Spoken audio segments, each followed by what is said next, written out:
Jill Ireland discusses how terrible the separation with David McCallum was. On April 24, 1936, Jill Ireland was born in London, England. She goes by Jill Dorothy Ireland in full. Her early artistic sensibility and inherent beauty would later influence her public and private lives. From an early age, she had a fascination with the performing arts. Dancing taught her self-control and expressiveness when she was younger. She would eventually use these abilities in her acting career.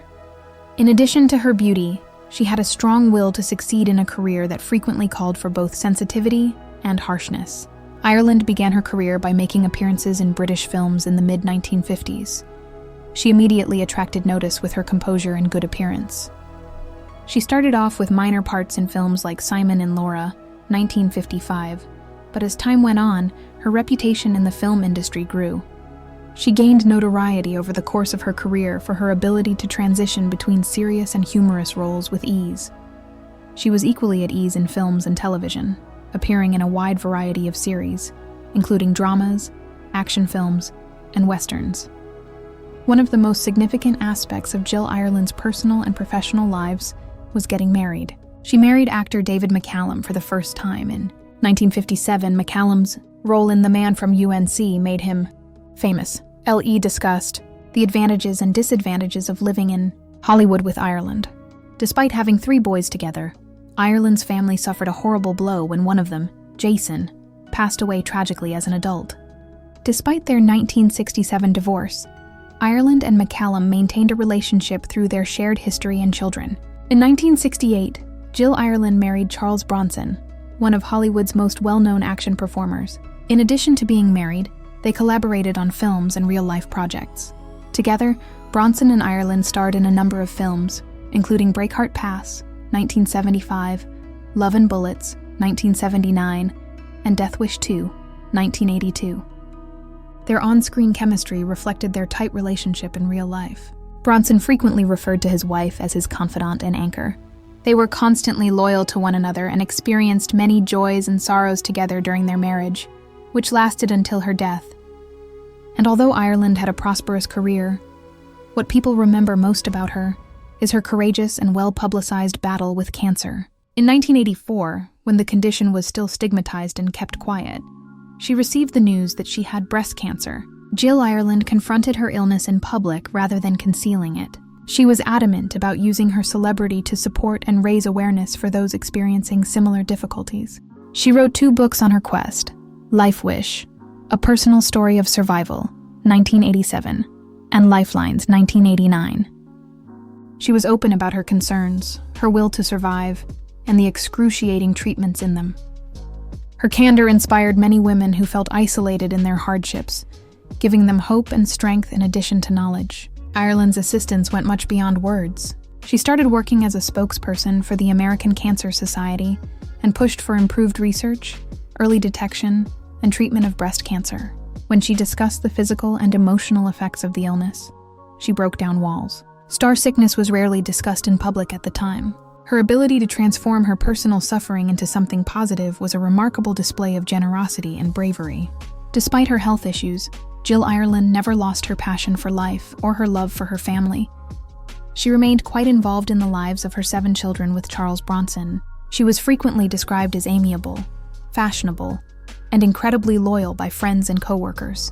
They also claimed that even in difficult situations, she conducted herself with dignity. Action icon Charles Bronson's longtime partner Jill Ireland was renowned for her beauty as an actress. She was also renowned for having endured a life filled with intense hardships, strong points, and agonizing realities that she ultimately decided to make public. One of the most difficult periods in her life was when she broke up with British actor David McCallum, who rose to fame as a heartthrob on the 1960s TV series, The Man from UNCLE. It looked like the backdrop for a Hollywood romance when they were first married in 1957. They were young, attractive, and succeeding in their careers. They appeared to be a wonderful match from the outside. However, behind closed doors, as Jill Ireland subsequently stated, things were very different. Jill didn't hold back when discussing how terrible it was for her relationship to end when she was open about her breakup with McCallum. In an interview, she emphasized that the end of her marriage was not simply 2 individuals drifting apart, but also a great deal of emotional agony that left scars. "It was a nightmare I could not wake up from," she said. Despite being married to someone who was adored worldwide, she talked about moments when she felt incredibly alone. She claimed it was amusing since, although being viewed by millions as the cool and attractive spy on television, McCallum frequently felt isolated and aloof at home. He was informed by Jill that I felt like I wasn't seen. It was as if the man I had married disappeared into a role, and I no longer knew who he was when he walked through the door. Jill's inability to communicate with others was another source of her sadness. It became so severe that she felt trapped. She could see that their arguments would continue far into the night, leaving her crying and wondering what had gone wrong. "We lived under the same roof, but it felt like we were living in two different worlds," she said. As time passed, the sense of isolation grew stronger. Anger replaced the tender affection that had been between them. On an emotional level, it was awful for Jill. She claimed to have a pit in her stomach every morning because she feared the icy silence or the heated arguments that would ensue later in the day. One of the toughest things about the separation, according to Jill, was how it affected their kids. Together, she and McCallum had 3 boys, 2 adopted and 1 of their own. She added that their everyday lives were impacted by the stress in the home. "I worried constantly about what this was doing to the boys," she stated. Children are able to see. They are also able to detect the absence of affection and anger. I was afraid of that information. The guilt of not being able to shield her kids from witnessing her marriage disintegrate broke her heart. The attention of the public exacerbated the misery of fame. The media were always speculating about the reason behind their breakup. Some claimed it was cheating, while others blamed it on ego conflicts. Jill countered that the reality hurt more but was simpler to comprehend. "We were hurting each other instead of helping each other." In that marriage, I was out of breath. It required a lot of courage to leave the marriage, especially because divorce was still viewed as disgraceful, especially for celebrities. She claimed that people's judgment of me was unfair. I was accused of being cold, disloyal, or self-centered. However, only I was aware of the nights I sobbed till I passed out. With Charles Bronson, Jill at last fell in love once more. In addition to being her partner, he supported her at some of the darkest moments of her life, such as her valiant and protracted battle with breast cancer. However, she never asserted that she was unaffected by the divorce. One idea crossed her mind: the past never goes away. It shapes you sometimes painfully, but you have to learn to live with it and not let it destroy you. Jill Ireland's candidness about how awful her breakup with David McCallum was revealed her life's path. She believed that facing pain was preferable to denying it. She took this action to encourage a lot of others who were dealing with family issues or broken marriages of their own. Because Jill was willing to write down her honest sentiments of despair, remorse, and finally survival, many found great resonance in her narrative. I want people to know that even when you feel trapped, there is a way forward. By talking about the pain she felt during and after her divorce, Jill Ireland did more than just tell a painful personal story, she once stated. Because of social standards, she was reluctant to speak up about the issues that many women were facing. Her narrative continues to serve as a reminder that there are actual individuals who experience heartbreak, make difficult choices, and muster the courage to start anew behind the Hollywood glamour and meticulously manicured public personas. Jill Ireland's life took a significant turn in 1984 after receiving a breast cancer diagnosis. It was a horrible illness that would influence her final years. At a time when most people were terrified of being judged, Ireland made the courageous and open decision to discuss cancer. Her diagnosis did not drive her to withdraw. Rather, she used it to share her very personal tale and help others. She wrote of the physical and mental toll the illness took on her, the impact it had on her family, and the difficult treatments she had to endure. When Ireland chose to write about her life, she transcended her popularity as an actor. She advocated on behalf of numerous other women who were experiencing similar circumstances. Her first 2 novels, written after her diagnosis, gave the world a unique glimpse into the highs and lows of living with breast cancer. In addition to being autobiographies, they were also frank examinations of life, fortitude, and hope.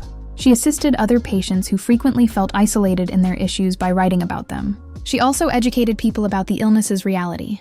The novels were candid about her suffering and demonstrated her strength in persevering in the face of adversity. She had already begun work on her 3rd book by the time of her death, demonstrating her passion of writing and her will to raise awareness of problems and motivate people. The incomplete text demonstrated how she remained focused and driven to the very end, refusing to let her illness prevent her from speaking up. Ireland's efforts to assist went beyond just writing. She became a spokesman for the American Cancer Society, one of the most significant health causes of her era, thanks to her notoriety.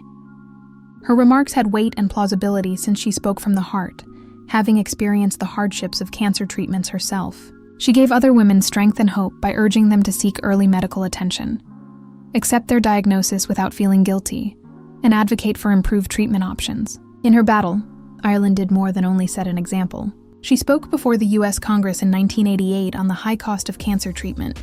By putting a face to the issue, politicians were better able to comprehend the financial toll that a loved one's long-term illness took on families. Her remarks were regarded as revolutionary since few well-known individuals had been so forthright regarding the interdependence of financial and health issues. She was recognized as a symbol of support and strength when she received the American Cancer Society's Courage Award from President Ronald Reagan. This demonstrated her courage and eloquence. Despite her determination, Jill Ireland lost her battle with breast cancer in 1990 at her home in Malibu, California. People in Hollywood and throughout the world were devastated by her passing, even though she was just 54. Her funeral demonstrated her dignity and individuality. After she was cremated, her ashes were placed in a walking cane as a testament to her strength and journey. When her husband, Charles Bronson, passed away in 2003, he arranged for the cane to be interred alongside him at Brownsville Cemetery in Vermont. They would be united after they passed away thanks to this extremely secret deed. Their relationship transcends life itself as an expression of their unwavering love and respect. Additionally, Ireland's contributions to the entertainment industry were not overlooked. In recognition of her contributions and the influence she made, she was awarded a star on the Hollywood Walk of Fame, located at 6751 Hollywood Boulevard. She joined the ranks of Hollywood's most well-known celebrities when the star made her roles in films and television series immortal. Supporters and admirers viewed it as a reminder of her strength during her illness, as well as an homage to her career. Plays and films have also perpetuated her story. Just 1 year after her death, in 1991, Jill Ireland's life was chronicled in the made-for-TV film Reason for Living, The Jill Ireland Story. The well-known actress Jill Clayburgh portrayed Ireland, capturing her determination and passion. Ireland's autobiography Lifeline served as the inspiration for the film's plot. Although it received mixed reviews from some critics, viewers who were curious about Ireland's issues and way of life thought it was significant. The final indication that Ireland truly had a say in how her tale was conveyed was when she was declared an executive producer after her death. For the role, Clayburgh read lifelines and listened to interviews with Ireland, which taught him a lot about Irish life. Despite the fact that Clayburgh had never met Ireland in person, she wanted to do tribute to her memory. Therefore, she tackled the job extremely seriously and respectfully. By writing, speaking out, and repeatedly sharing her experience, Jill Ireland transformed her personal struggle into a public legacy of strength. She left behind a prosperous film career as well as a powerful example of how to face life's most difficult challenges with integrity, bravery, and decency.